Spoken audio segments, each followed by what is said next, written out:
necklace. Hello everyone, we're going to get started in like a minute, so waiting for a couple people to come in.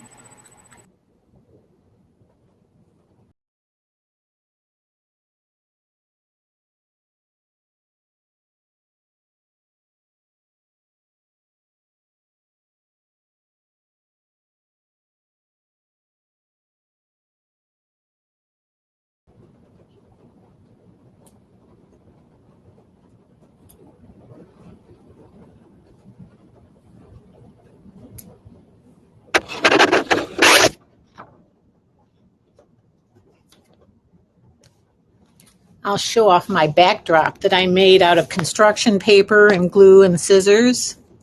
The top is kind of hard to see, but it says it's us. No, it says it's real. It's us. Experts agree. It's bad, but make sure you see the bottom. There's hope. So that's a preview to what we're going to be talking about.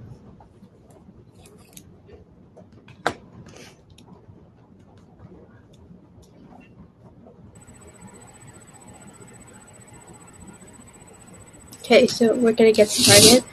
So, hello everyone, my name is Ahmed and welcome to the Youth Environmental Summit session on Climate and COVID Lessons Learned. Before we get started, I'd just like to remind everyone to stay muted and keep your video off. And throughout the session, use the comment feature to the right of the screen to share any of your questions, comments, or thoughts with the presenters, and we'll be monitoring this throughout the session. We also have different Q&As, interactive activities, and discussions where you can grab the mic by clicking the icon in the bottom corner, and we'll be bringing you up on the screen to answer any of your questions or ask a question or share your thoughts. Also, please feel free to use the reaction features if you hear any new idea, what to share in applause, or even what to celebrate. Just some reminders on rules. You should not be accessing the grab the mic feature unless the speaker states so. When speaking by contributing to any activities or discussions, use appropriate language and a clear voice. When you're ending your conversation on the screen, respectfully leave by closing both your camera and your mic. And respect the speaker by listening attentively. Listen and be considerate of others. Do not comment anything inappropriate or any impolite statements to those speaking. If you have any questions, utilize the comment. Do not ask or post anything that is irrelevant to the topic being discussed. Be mindful of your background when you are on the stage.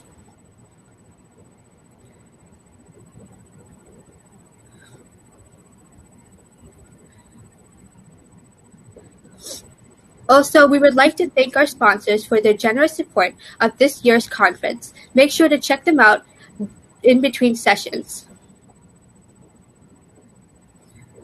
And with all that being said, I'm happy to introduce Ms. Lisa Locke, today's speaker/presenter for this workshop. Ms. Lisa Locke, you can take this. All right. So we can get rid of the sponsors, right? There we go. Well, hello everyone. My goodness. New experiences all the time, old dogs and new tricks, but it's wonderful to be with you today. Again, my name's Lisa Locke. I am the Director of Programs for Delaware Interfaith Power and Light. I'm guessing that several of you are not familiar with us, and so I want to just let you know a little bit of who we are. We are one of 40 state affiliates, and our shared mission is to be a religious response to climate change, to the impacts and consequences, working with our community partners and faith partners and this is important, to scientifically inform and spiritually deepen our understanding of our relationship with the natural world and with each other, and then to act on those understandings. So I have been working on these issues for like 20 years now. I came here from Michigan a few years ago and have been working with Interfaith Power and Light since I got here, which is just so perfect. But my background, I spent a lot of years in grassroots environmental work in Michigan, working on energy and climate. And then I worked with the sustainable business community back there and understanding those perspectives. So that's part of the story too today, is just understanding all the different aspects that come into play when we're talking about these incredibly challenging issues. So I am very pleased to be with you today. I have to admit, a little bit nervous, just because last year I was part of the planning for this summit, which was so fabulous last year. And it's too bad we can't all be together this year, but it's so impressive on how everybody's been bringing it together. But I certainly didn't expect to be presenting, and much less on this topic, COVID and climate. I mean, really, the climate I have obviously been working on for a long time, but COVID is new to all of us. And my goodness, talk about two complicated issues and then trying to understand them and how they're interacting together. So anyway, I got really intrigued about it, and I've enjoyed probing into this and trying to get a better understanding of it. One of the things that becomes clear to me all the time is how climate impacts and is impacted by every social, cultural, political, environmental, economic aspect of our lives. So if that's not complicated enough, and then you add COVID onto that, it's hard to wrap your arms around, much less your mind. But I'm going to give it a try. And in the limited amount of time that I've been researching and reflecting and struggling to understand ways that made sense to me, hopefully what I have to share will make some sense to you. So we've got a lot to cover, and especially if we're going to figure out how to save the world. So we'll get started here. So I want to start with something interactive. That is, I'm going to ask you to put something in the chat box, in the comment box. And that is 3 words or phrases that come to mind when you think of climate change. So don't overthink it, but just quickly, what are the 3 words or phrases that come to your mind when you think of climate change? And I'll give you just a minute to do that.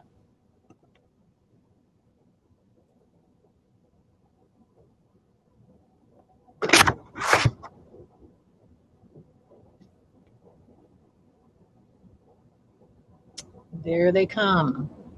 Temperature, natural disasters, crying, danger, opportunity, hope, flooding, extinction, catastrophe, young children, heat, drought. This is pretty grim. Danger, melting ice caps. So keep doing that. And now I'm going to ask you to put the 3 words or phrases that come to your mind when you think of COVID.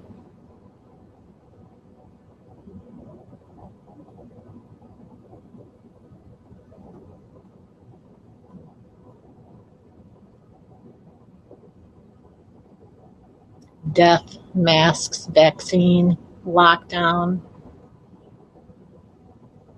frustrating, quarantine, distancing, coughing, isolation.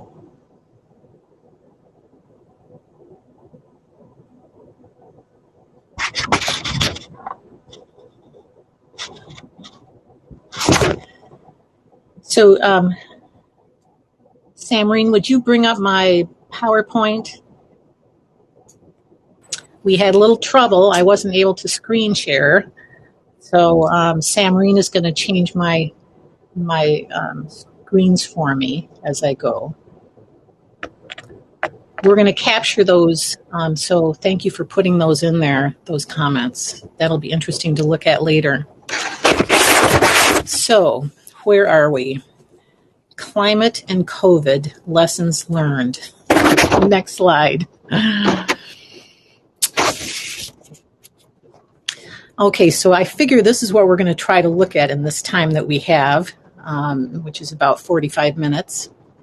So the big questions I thought we would tackle are, how did we get here? How are these crises connected? What impacts have we seen, both positive and negative, and they're interlocking?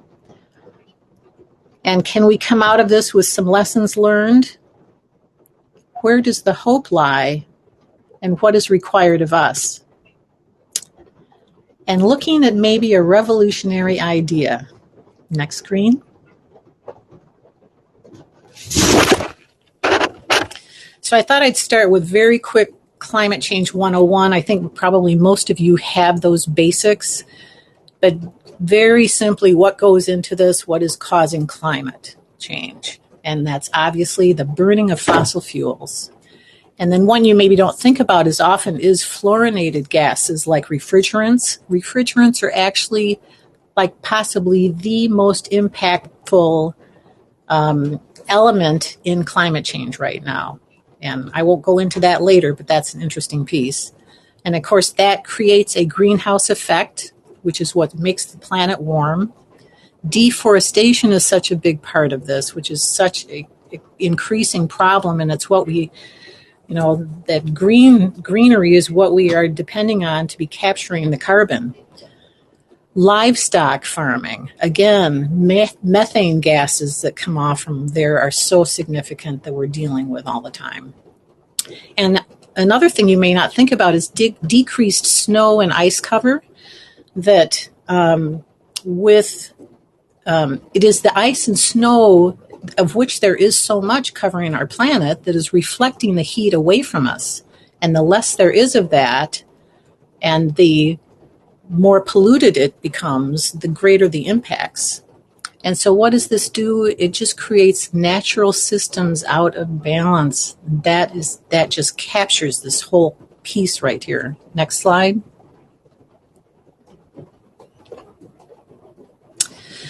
Now, that was a snapshot, wasn't it? Now, COVID, which is obviously more we know much less about, but what we think we do know is that increased temperatures from global warming, from climate change, actually spur the growth of bat-friendly forest habitats that weren't there before in China and Central Africa and Central and South America. And also beyond that, extreme weather events which cause destruction, like of previously farmed areas, have caused increased farmland development to compensate for that, which includes encroaching on habitats that are populated by those same animals carrying those viruses. And then there's the ongoing development and expansion of our urban areas, our farmland, and our hunting grounds into other natural forest areas around the world, and encroaching on those habitats as well, and getting us closer to them so that our exposure is more to the viruses that we're not immune to. And then just, the population and density and increased trade and travel around the world and within our country is how these viruses are moving so quickly. I mean, it feels like we've been doing this forever, but in the space of less than 1 year, my gosh, the spread is just, breathtaking. So all of these things that this little capsule of showing how climate and COVID are connected in both creating the problem and spreading the problem. Next slide. So a quick look at the sum of the positives and negatives that are coming all out of this and the cross-pollination between them. The negatives, obviously, of climate and COVID, COVID right now, the cases of disease and suffering and death, the loneliness and isolation that we are experiencing in a whole different way, creating strains on our relationships and financial hardships of all kinds. And my gosh, what you're experiencing so profoundly, impacts on schooling and socializing and learning disruptions that are taking a toll on everybody. And then there's the environmental pieces of waste, the increased use of plastics and gloves and masks and plexiglass dividers and disposable shopping bags and all the packaging that we're doing now that we're not going out to shop and we're ordering all these things and all this packaging is coming to us. And then it's getting, ending up who knows where. Our takeout and delivery systems are contributing to this. And then, again, as I mentioned before, and here's one that can go on both sides. There have been increased deforestation in certain countries and decreased forestation in others. So in some places it's been beneficial and some good things out of that, and other places the opposite. And then again with extreme weather, and you've got all these impacts from that and potential evacuations and cleanups and repair, and it's all the more difficult now with COVID of how to do that, and we end up putting each other at heightened risk as we're trying to deal with all of that and heightened exposure. And so it's critical to remember there those communities that are most vulnerable as well, and often having least to do with causing the problems, whether the young and the elderly and communities of color are now even further disadvantaged. So, and then this sticky situation of both climate and COVID, having seen science and scientists converted into partisan and cultural flashpoints and targets of conspiracy theories, those people that we're depending on to be helping to solve these problems. But there are some good things that are happening, and some that we have seen ourselves, certainly the air and water quality, and I'm going to have a couple of shots of that in the coming slides. Certainly down here, I'm down in the beach area, cleaner beaches and streams and that can add to the quality not only of our health but our enjoyment. Again, the snow more reflective now because of the pollution from transportation and manufacturing, which has decreased so much and was putting pollution in the air that was settling on the snow and the glaciers that now has not been as prevalent. So those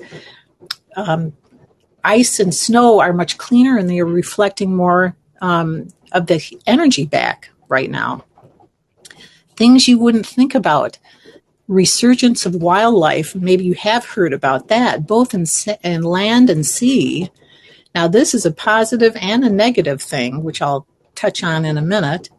But think about noise reduction as well, contributing not only to the quality of our life, possibly, things are quieter, but also to our animal friends. And just think, especially in urban areas, hearing people talk about hearing bird song, which they hadn't for quite a while. Here's an interesting thing that I learned. Wild bees have been benefiting from enhanced ability to smell flowers because of the air quality. Whales have been able to communicate over greater distances because of the less of the transportation on the water systems,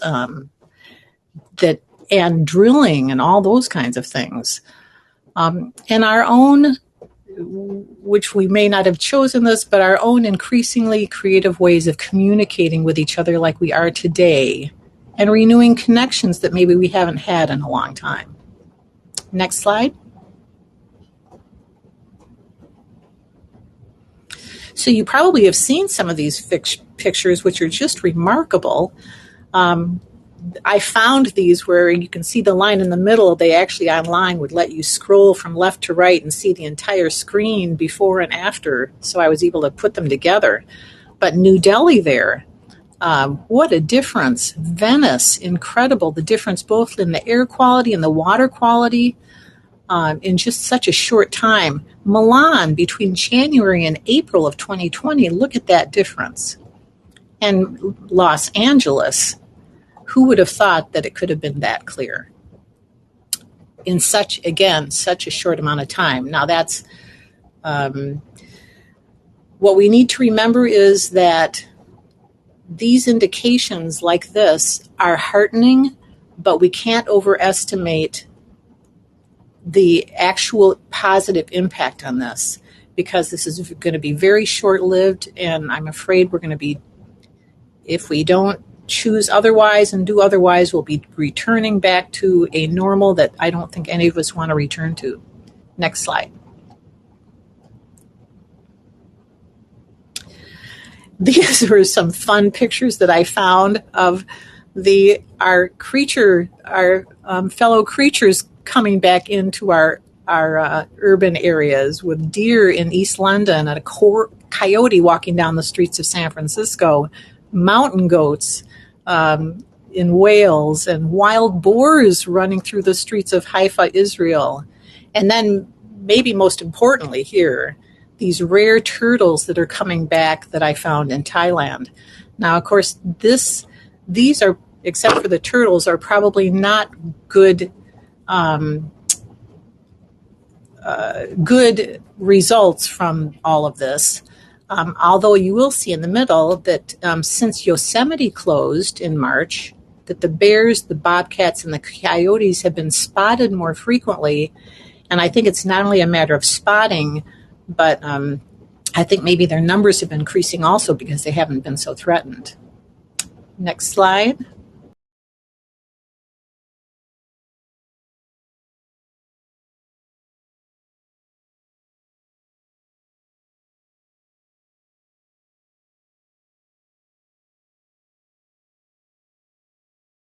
But there's a lot going on behind that are maybe even more, I won't say more important than what we're experiencing, but have greater impacts.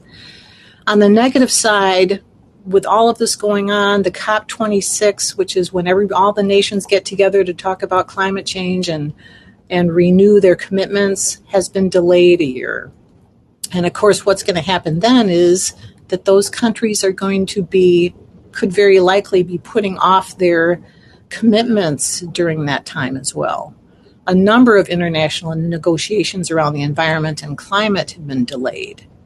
There have been weakening of environmental policies, climate policies around the world, and certainly in the United States, we've been canceling or delaying our investments in renewable energy and climate action. With the previous administration, the EPA had been turning back or weakening regulations and exercising enforcement discretion, citing COVID as the reason. And U.S. public health officials had been leaving their jobs after facing public abuse and threats of violence over COVID. Again, the people that we need to be at their desks and in their labs and doing the work for us. But on the positive side, and this was a nice surprise, is that there has been around the world in many areas a lowering of the cost of clean energy, and certainly that's happening here because it had been increasing so much before COVID hit, increasing our research and development on green hydrogen, investing in more sustainable agriculture and forest management practices, which have huge implications on so many levels. Incentives to decrease airline and shipping emissions, and I think that I heard Bill Gates was getting very involved in that issue. France has been aiming to become the main producer of electric vehicles. South Korea has introduced a new Green Deal, who would have thought, that would make it the first East Asian country to commit to net zero by 2050. And now, with the new administration here in the United States, the U.S. is joining the Paris Climate Agreement. And already we're seeing and hearing talk of how we strengthen those regulations again and try to bring back more programming and investments into those issues that are going to be attacking the climate issue. Next screen.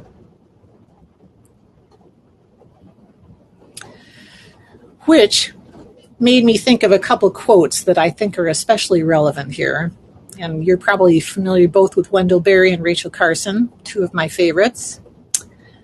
Whether we or our politicians know it or not, nature is party to all of our deals and decisions, and she has more votes, a longer memory, and a sterner sense of justice than we do.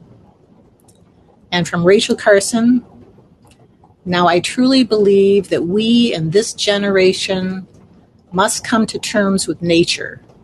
And I think we're challenged, as mankind has never been challenged before, to prove our maturity and our mastery, not of nature, but of ourselves.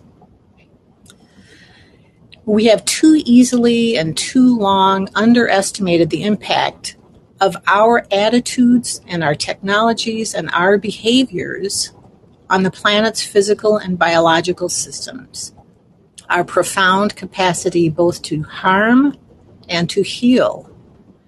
And with climate and now with COVID, that is just highlighting that whole message and challenging our understand and challenging us to have a deeper understanding of what that all means. Next slide.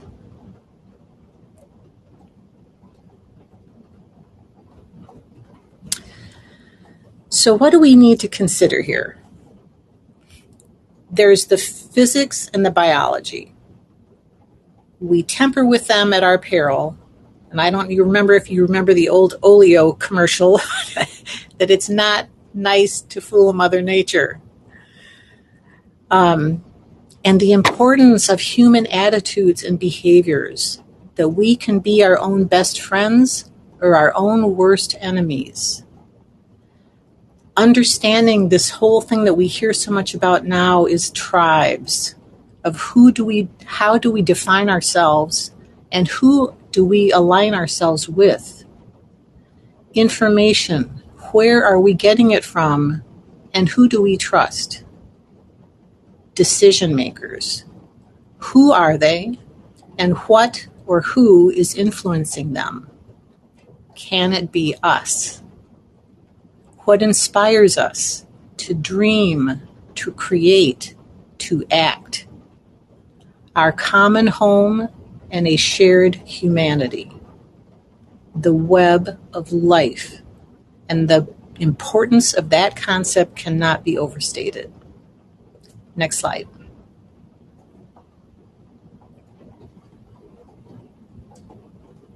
I just love, we're all doing so many of these Zoom meetings here, but I captured a few of them for you here, just the faces of bringing us together in new ways, to dream and envision and create together, creating cycles or circles among us that build cycles that sustain, ties that bind, and again, a shared humanity.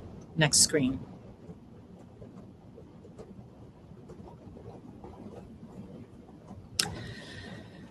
So this was a really interesting piece that I found in Forbes magazine.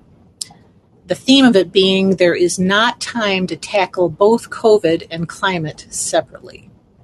And Forbes magazine is a global business and financial media company, and it featured this article called How Our COVID Response Can Address Climate. Dr. Elizabeth Sawin with the Climate Interactive talked about creating a database of bright spots around the world, places that are investing their COVID economic recovery funds in ways that increase equity and decarbonizing the economy all at the same time, doing multi-solving, not replicating projects as each of them is very site and culture and resource specific, but replicating the attitudes and the approaches that made them a success. A focus on optimizing for many goals rather than maximizing for one, which we seem to do all too often, is having a narrow line of sight on things rather than seeing the big pictures. But building one small experiment upon another, all leading toward a larger goal. We need multi-solving networks, multidisciplinary approaches, deeper and broader and interconnected understandings, and aspirational visions. Next slide. So we need a revolution. And what is a revolution? A fundamental change in our way of thinking about or visualizing something. A change of paradigm. A next system. We need to have our feet planted firmly on the ground while we let our imagination soar. We need understandings and our actions to match the magnitude of the problems that we're facing. We need to believe that anything and everything is possible, and we need to believe that we are the ones who can make it so. We need a revolution. Next slide. And now we're going to get a glimpse of one. So this is a video that I found a few years ago. It goes back to 2015. And the Next System project is aimed at bold thinking and action to address the systemic challenges the United States faces now and in coming decades. Systemic crises such as economic inequality, racial injustice, pandemics, and climate change require systemic solutions. As they explain, when the old ways no longer produce the outcomes we're looking for, something deeper is occurring. It's time to explore genuine alternatives and new models, the next system. And we will play that for you.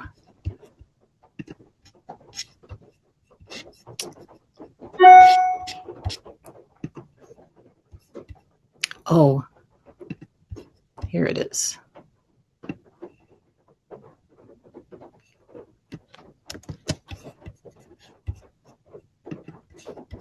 Give me just a minute here.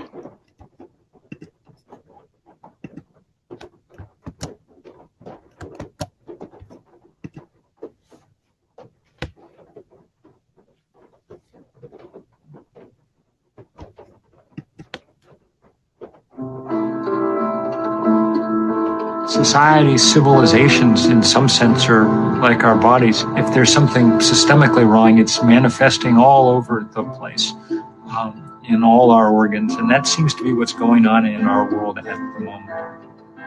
The system is failing all around us. Our infrastructure is falling apart. Our jails are full and can't hold more people. Our young people are burdened with $1 trillion in student debt. We're in a heap of trouble. When the temperature of the earth is starting to rise, that's a very bad sign. Our earth is running fever, and it's running it because it's sick in many ways.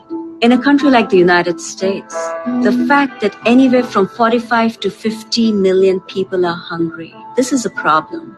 We can't go on like this. We can't keep moving toward climate catastrophe, nuclear war, persistence of inequality, poverty, famine. There is a systems problem. These are not one-off issues. They are interconnected, and we have to look at the system as a whole. It's time to talk about alternatives. It's time to talk about what's next. We need to be aspirational and be clear about the vision of the world that we want. What is the system that humanizes us? What is the system that opens up our imagination and possibilities of cooperation?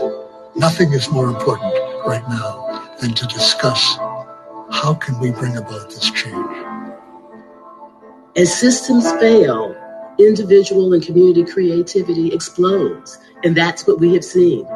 People in this country are solving the problems themselves. They're coming up with new models and strategies. And within those models and strategies are the kernels of a systemic way to move forward.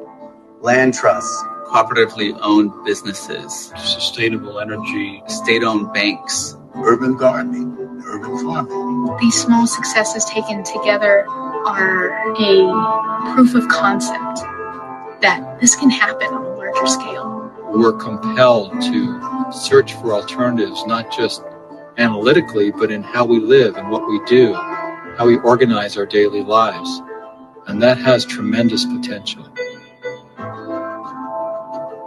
Our actions and our imagination have to match the magnitude of this problem.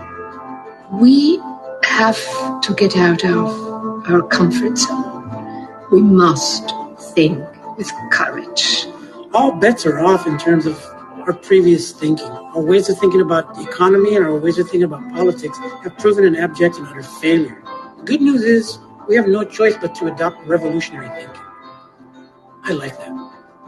That's the exciting part about this moment. When there are no rules, then people have freedom to invent and to create new things. I have no doubt that we can create a better America. If the people who cared about these things really joined together to do something about them, anything is possible. The biggest worry for me is that we don't try, is that we don't push for what we know is right, for what we know is possible. It's time for everybody who cares about this country and the future of the planet to do something about it, to get involved. We can actually do better. We can build a better system. It's not impossible. It's a very American thing to do, to build a new system. It's a challenge. We can do it collectively, neighborhood by neighborhood, step by step. I think that the world that we're on the verge of is bright and beautiful and interesting one, complex, local, interconnected. I hope we get there.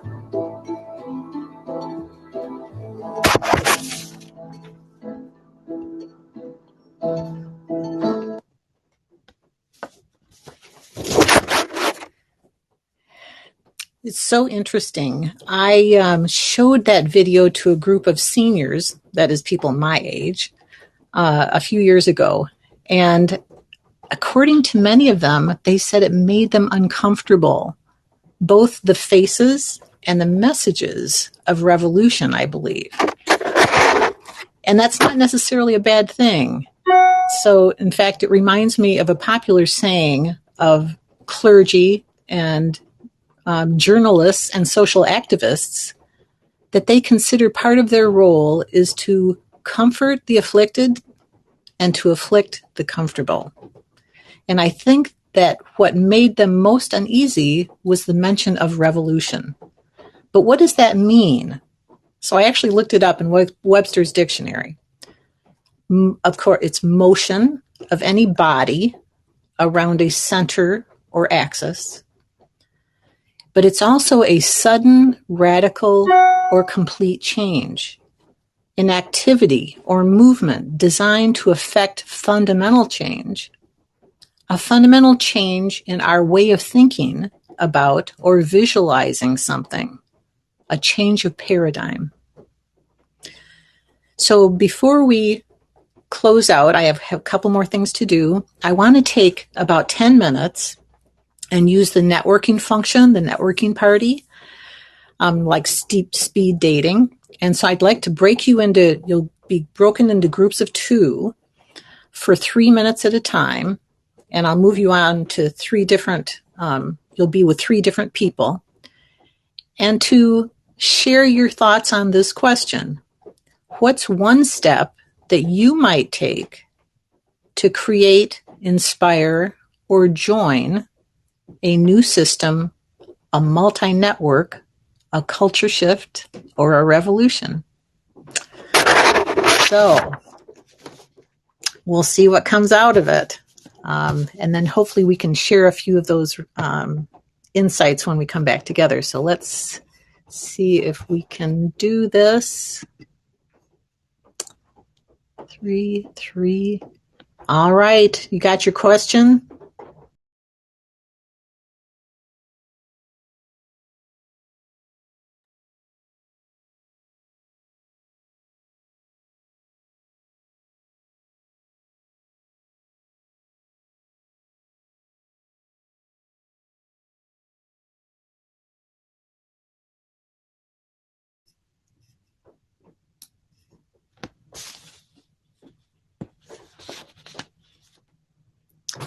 All right, I think we're back.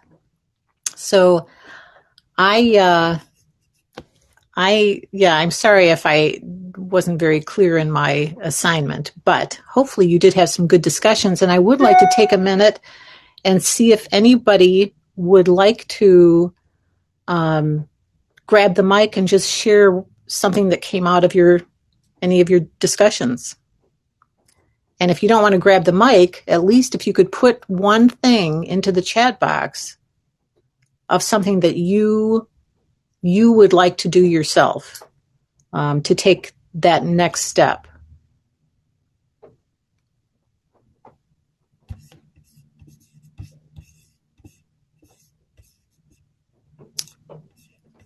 Let's see here.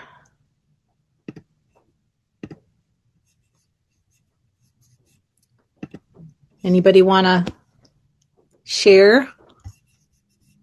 I think Samreen has to help if anybody wants to get the mic. Or comments, anybody? Through social media outlets?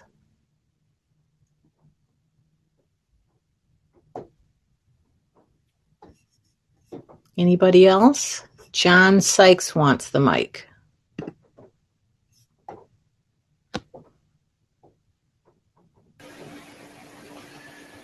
Hey everybody, I'm one of the seniors that Lisa mentioned on that. But the events like this where folks get to talk about these, wouldn't it be cool if we could have some of these with people who are involved in trying to work on different solutions as well, to get folks to think more out of the box, maybe a scientist or some folks like that? Good suggestion. I think that we've been having these climate conversations over the last couple of years, bringing people together to talk about these things. We've had over 25 of them, engaging over 800 people. And it is so valuable when you're able to bring together a diversity of people with different perspectives and different experiences and different resources to the same table and talking about these things. It's been so meaningful and helpful, and the more of that we can do, the better. And that's the kind of thing that's going on with this YES conference, which is fantastic at getting all of you together. See, anybody else want to grab the mic before I start to close us down? No? All right. Next slide. That's still up there. You can put that back up.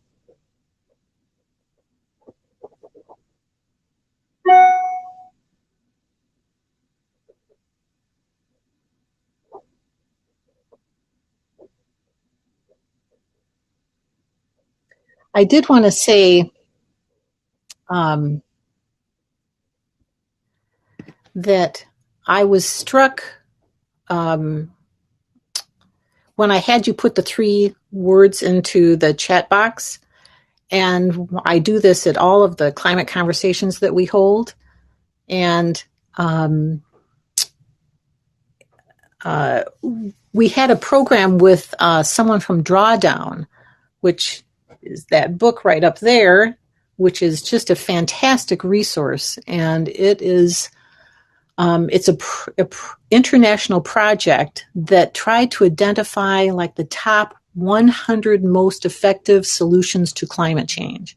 And I was referencing that when I said that refrigerants, surprising, was number 1. And think of this, food waste was number 3 of all the 100 solutions to climate change. But she made a really interesting point, this woman from Drawdown, and that was that the hope would be, after talking with people and having conversations like that, that those three words could go from negative and doom and gloom to something positive, which was what I hope that I see this next system project and what we're trying to talk about today as doing. And that, again, that has to do with our attitude, which drives our behaviors of believing that this is something that we can do together, and to be able to get excited about it, and to have faith in ourselves, and to keep talking and working. There's this wonderful last quote that, if you can bring that up, the last screen, and I can share it with you too. I love it though.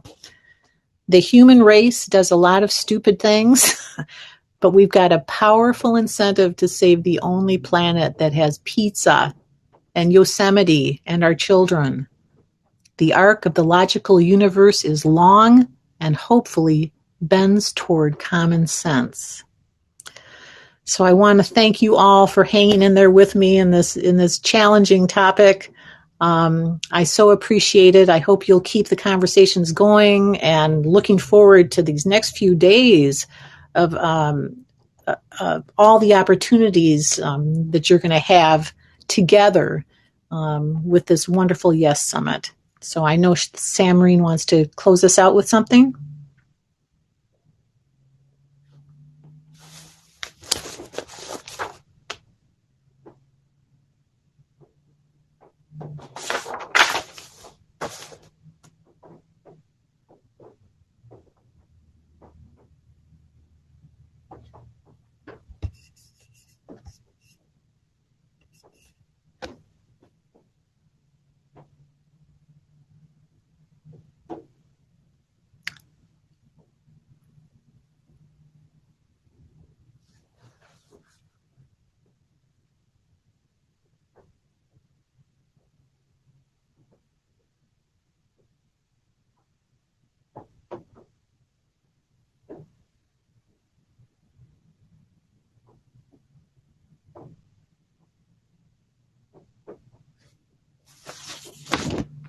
There's one more, while we're waiting for Samarine, there's one more quote that I could share with you that most of you have heard. It's so wonderful.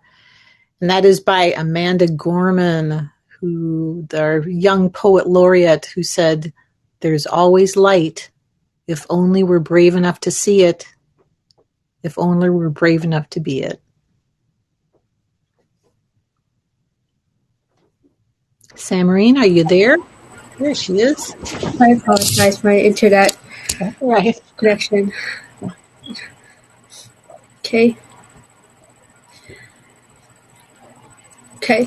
Thank you all for coming tonight to view this workshop, and thank you to Ms. Lisa Locke for presenting this workshop.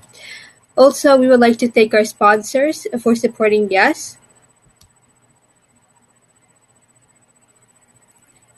And yeah, that's all we have for tonight. Thank you all for coming. I hope you have a good day, good rest of your day. Thank you, Samarine. Bye, everyone.